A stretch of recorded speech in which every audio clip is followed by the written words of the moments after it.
Les besoins et les attentes des clients. Commençons par comprendre la nature des besoins et des attentes des clients.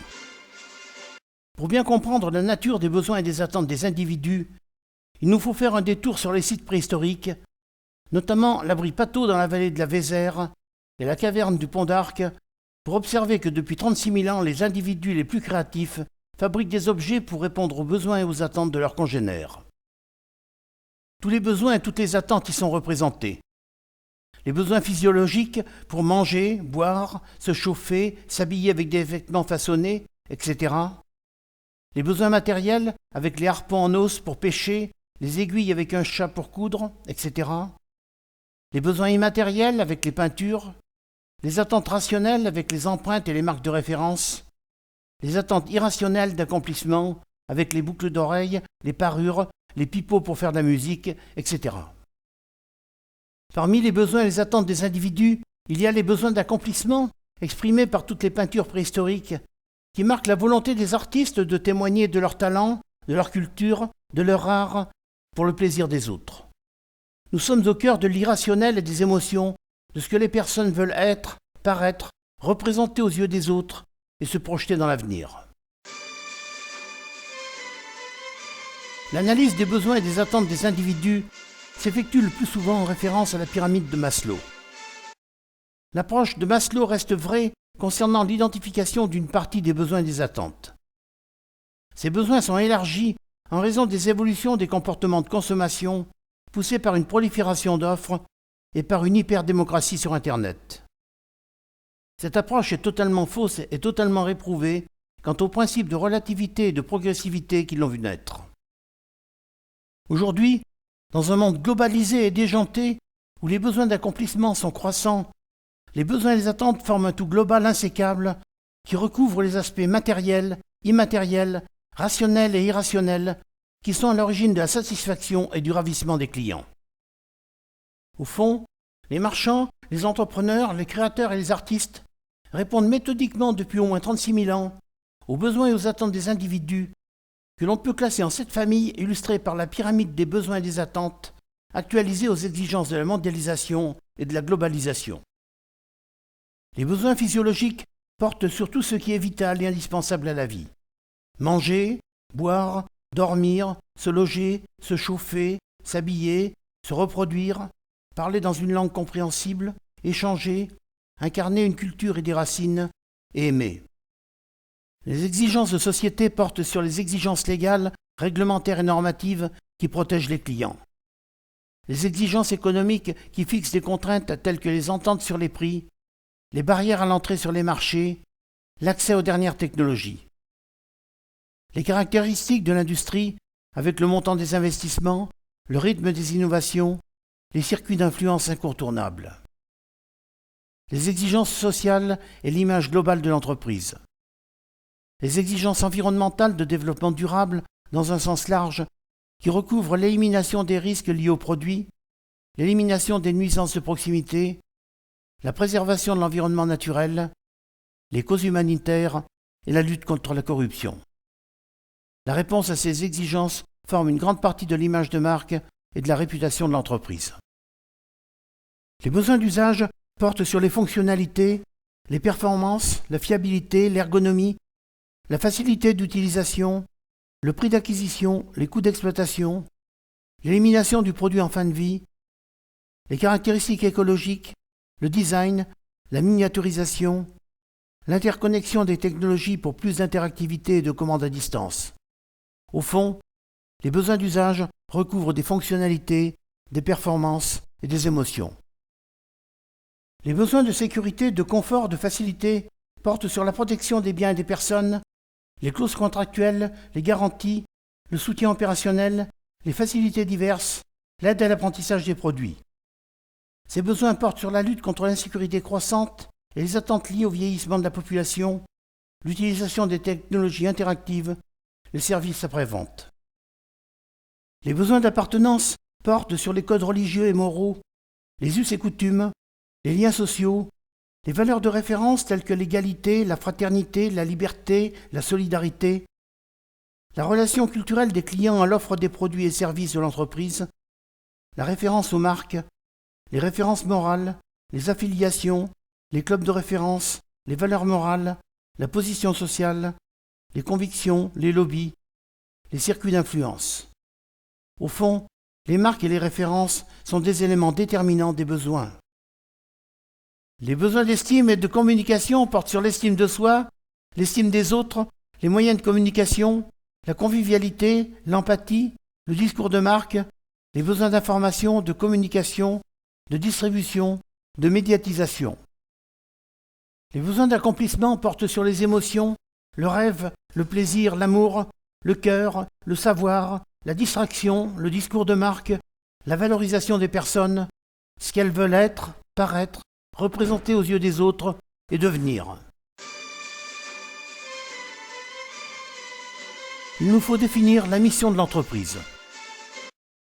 En connaissance de la culture des entrepreneurs et des marchands, des exigences concurrentielles dans la mondialisation et de l'évolution des besoins et des attentes qui sont désormais poussées par une prolifération d'offres qui émergent du bout du monde et qui sont amplifiées par une hyperdémocratie sur Internet, les dirigeants compétents définissent la mission économique de l'entreprise comme la responsabilité de transformer les besoins et les attentes des clients en satisfaction pour toutes les parties prenantes. Précisons que cette mission économique est la seule justification de la raison d'être de l'entreprise dans la société. Ainsi, la mission économique de l'entreprise est dans un environnement concurrentiel choisi par l'entrepreneur, la responsabilité économique, sociétale, sociale et environnementale de l'entreprise de transformer les besoins et les attentes des clients en satisfaction financière et non financière pour toutes les parties prenantes dans la vie de l'entreprise, et en premier lieu pour le client, dont l'argent est vital pour déployer l'économie, la compétitivité de l'entreprise, la croissance et l'emploi. L'entreprise et ses produits doivent provoquer les réactions affectives qui forment les satisfactions des clients et des parties prenantes. Les satisfactions peuvent se mesurer sur une échelle des émotions de 0 à 7, allant du rejet absolu au ravissement. Les dirigeants compétents conçoivent ainsi un produit ou un service comme un tout global et cohérent, permettant d'optimiser les émotions du client. Un tout matériel avec le produit et les services, un tout immatériel avec les fonctionnalités, les nouveautés, l'ergonomie, le design, le packaging, l'élégance, le prix. Un tout rationnel avec la marque corporate, la marque produit et les références. Un tout irrationnel avec le discours de marque pour générer des émotions et pour répondre à ce que le client veut être, paraître, représenter et devenir. Il nous faut déployer les leviers de la compétitivité. Les dirigeants compétents structurent l'analyse des besoins et des attentes qui se distribuent en deux grandes familles. Premièrement, les besoins et les attentes matérielles et immatérielles. Deuxièmement, les besoins et les attentes rationnelles et irrationnelles. La réponse à ces deux familles de besoins et d'attentes forme la création de valeur dans laquelle les aspects rationnels et irrationnels ont pris une place dominante parmi les critères de satisfaction des clients. D'où la nécessité de concevoir les produits et les services pour répondre à tous les besoins qui forment la satisfaction. Les dirigeants compétents innovent dans tous les domaines matériels, immatériels, rationnels et irrationnels qui forment la satisfaction des clients. L'innovation porte aussi sur l'intelligence distinctive de l'entreprise pour valoriser le client et pour provoquer les émotions et les réactions affectives en réponse à chacun de leurs besoins et de leurs attentes. La réponse aux besoins et aux attentes forme le profil de satisfaction des clients. Le profil de satisfaction des clients, c'est-à-dire le profil des émotions et des réactions provoquées par la réponse de l'entreprise aux besoins et aux attentes, forme l'image mentale que les clients ont de l'entreprise, de ses produits et de ses services. L'image de marque, en somme. Les dirigeants compétents mondialisent la marque corporate avec une marque unique de façon à augmenter son influence. Prenons quelques exemples de marques uniques. Siemens avec ses 18 divisions de production allant de la prothèse auditive au train à grande vitesse. General Electric avec son offre diversifiée allant du rachat de crédit aux centrales électriques. L'Oréal Paris avec son offre couvrant de nombreux domaines de valorisation de la femme. Les clients augmentent l'impact de la marque corporate au moyen d'un logo et d'une charte graphique visant à affirmer l'identité de l'entreprise et à optimiser les émotions des clients. L'élégance du design et les couleurs contribuent à créer les émotions dans la logique de la stratégie de l'entreprise. Le discours de marque et la stimulation des émotions et des réactions affectives des clients visent à améliorer leur profil de satisfaction et leur perception de l'image de l'entreprise et des produits. Le discours de marque porte en priorité sur les besoins et les attentes stratégiques déterminants pour le client, notamment les besoins d'appartenance, d'estime et d'accomplissement qui lui permettent d'être, de paraître, de représenter aux yeux des autres et de se projeter dans l'avenir.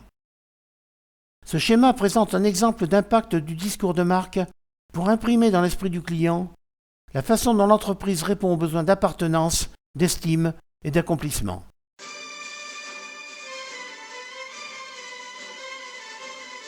Il nous faut optimiser les résultats pour toutes les parties prenantes. Les parties prenantes recouvrent dans l'ordre des pseudo-privilèges consacrés par les usages du monde libéral les entités suivantes. Le client est la valeur essentielle de l'entreprise et de la société en général, car c'est son argent qui est à l'origine de la satisfaction de toutes les autres parties prenantes, du fonctionnement de l'économie et de la prospérité collective.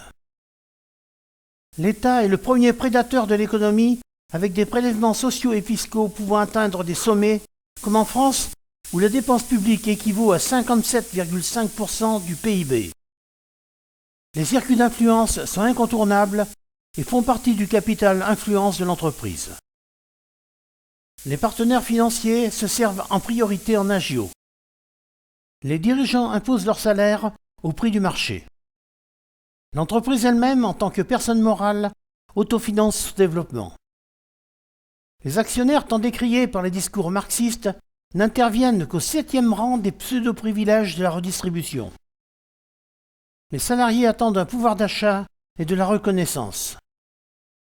Les partenaires non financiers, notamment les fournisseurs et les sous-traitants, attendent de la reconnaissance et des pratiques commerciales normales. Les ONG attendent l'impact citoyen de l'entreprise. En somme, les dirigeants et les cadres ont intérêt à développer l'intelligence du compromis pour faire converger les intérêts particuliers des parties prenantes vers un intérêt général bien compris par tous.